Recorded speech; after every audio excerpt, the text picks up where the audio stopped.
Viral watts एक common problem है। अक्सर पेशेंट्स इसकी ट्रीटमेंट के लिए परेशान हो रहे होते हैं क्योंकि ये काफ़ी उनको टाइम लग रहा होता है इसकी ट्रीटमेंट लेने में। तो आज मैं आपको वो सब टिप्स बताऊंगी जो आपकी हेल्प करेगी। I am doctor Amna, FCPS dermatologist from The Skin Lounge, and I am helping you guys to have a better skin, hair and nails. आपको वायरल वॉट का मसला है, आपके पाँव पे वॉट्स बने हुए हैं। सबसे पहले तो मैं आपको ये बता दूं कि वॉट्स होते क्या हैं।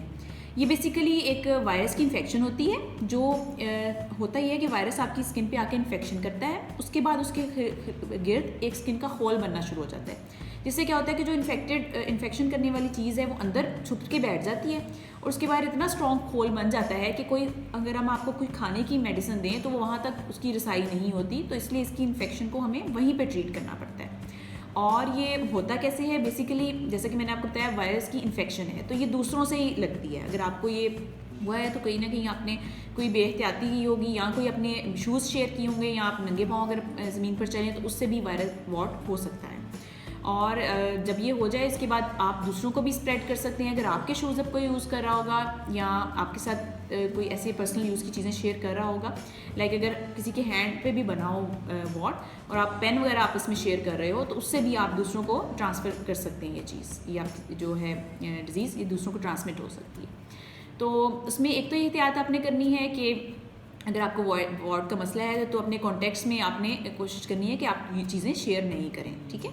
और दूसरा, अगर पाँव पे बन रहे हैं, अगर नहीं भी बन रहे तो भी जनरली आपको नंगे पाँव चलने से परहेज़ करना चाहिए और शूज़ का इस्तेमाल करना चाहिए ताकि ज़मीन पे मौजूद कोई भी जरासीम वगैरह हैं तो वो आपकी स्किन को ख़राब ना कर सकें। तो ये तो हो गया वायरस वॉट के बारे में, मैंने आपको बता दिया कि ये होता क्या है।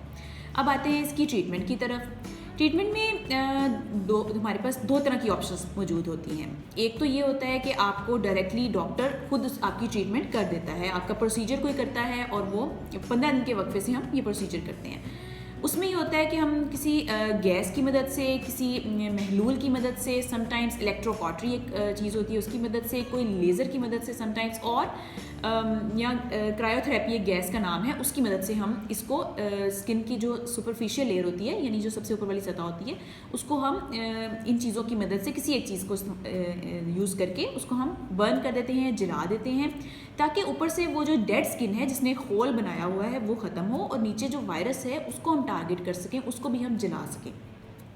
तो ये एक स्टेप वाइज प्रोसेस होता है। फर्स्ट हमने इसको एहतियात ये करनी होती है कि हमने एक सेफ मार्जिन में रहकर ट्रीटमेंट देनी होती है। इतना ज़्यादा ट्रीट ना कर दें कि आपका वो ज़ख्म बहुत गहरा हो जाए और बाद में आपको उसमें हीलिंग में प्रॉब्लम हो, वहाँ पे बाद में स्कारिंग का या पिगमेंटेशन का मसला ज़्यादा हो। इसलिए हमने बहुत एहतियात से हर सेशन में स्टेप वाइज आहिस्ता आहिस्ता हम डीप लेयर्स की तरफ जाते हैं और इस मसले को ख़त्म करते हैं। तो उसमें कई दफ़ा 2 से 3 सेशंस की ज़रूरत होती है 15-15 दिन के वक्फे से, और सम टाइम्स कुछ पेशेंट्स में 5 से 6 सेशन भी लग जाते हैं अगर उनके वॉट्स बहुत ज़्यादा हों और या फिर बहुत डीप हों तो टाइम लग जाता है उसमें। और दूसरी इंपॉर्टेंट बात, जो दूसरा ट्रीटमेंट का तरीका आता है वो होता है क्रीम्स का, लोशन का, या कोई कई दफ़ा महलूल दे देते हैं अप्लाई करने के लिए। ये थोड़ा सा जो तरीका है ये थोड़ा सा ट्रिकी होता है, या समझ लें कि इतना सेफ़ नहीं होता पेशेंट्स के लिए, क्योंकि समटाइम्स पेशेंट्स इस बात को समझ नहीं रहे होते कि ये जो हमने महलूल लगाया है ये अगर आपके वॉट को या आपकी स्किन को, उस जगह वाली स्किन को असर कर रहा है जो जिस पे वॉट हुआ है, तो ये आसपास की नॉर्मल स्किन को भी उसी तरह डैमेज भी कर सकता है। तो इसमें एहतियात करने की ज़रूरत ये होती है कि आमतौर पे मैं पेशेंट को सारा एक्सप्लेन करती हूँ कि आपने अपनी साइड वाली स्किन को पहले सेव करना है।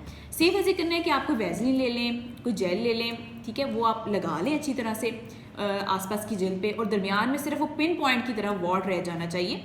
अब जो महलूल आपको स्पेशली ट्रीटमेंट के लिए दिया गया है वो आपने पिन पॉइंट पर आपने अच्छी तरह से वो महलूल लगा लेना है। रात को आप ये अप्लाई कर लें और फिर सुबह उठ के आपने नीम इसको वॉश कर लें पहले एक दफ़ा, फिर नीम गर्म पानी के अंदर आप पाँव को 5 से 10 मिनट के लिए भिगो लें, और फिर किसी नेल फाइलर से आप इसको जो स्किन है जो ऊपर से नरम हुई हुई है, डेड हुई हुई है स्किन, उसको आप हल्का हल्का रगड़ कर इसको आप रिमूव कर लें।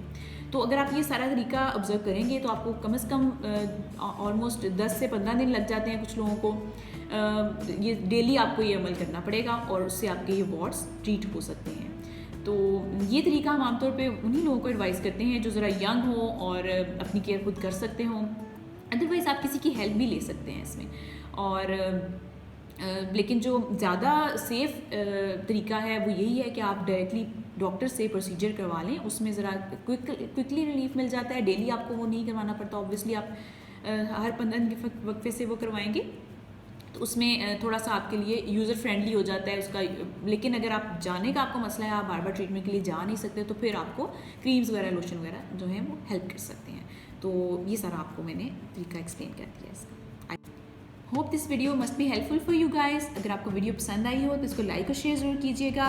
कोई आपका क्वेश्चन है तो आप कमेंट बॉक्स में पूछ सकते हैं। हमारे चैनल को सब्सक्राइब करके बेल आइकन जरूर प्रेस कीजिएगा ताकि ऐसी वीडियोस आपको फ्यूचर में भी आप देखते रहें। और अगर आपको वॉट्स का मसला है या कोई और भी स्किन प्रॉब्लम है तो आप मेरे साथ कंसल्टेशन के लिए अपॉइंटमेंट फिक्स कर सकते हैं।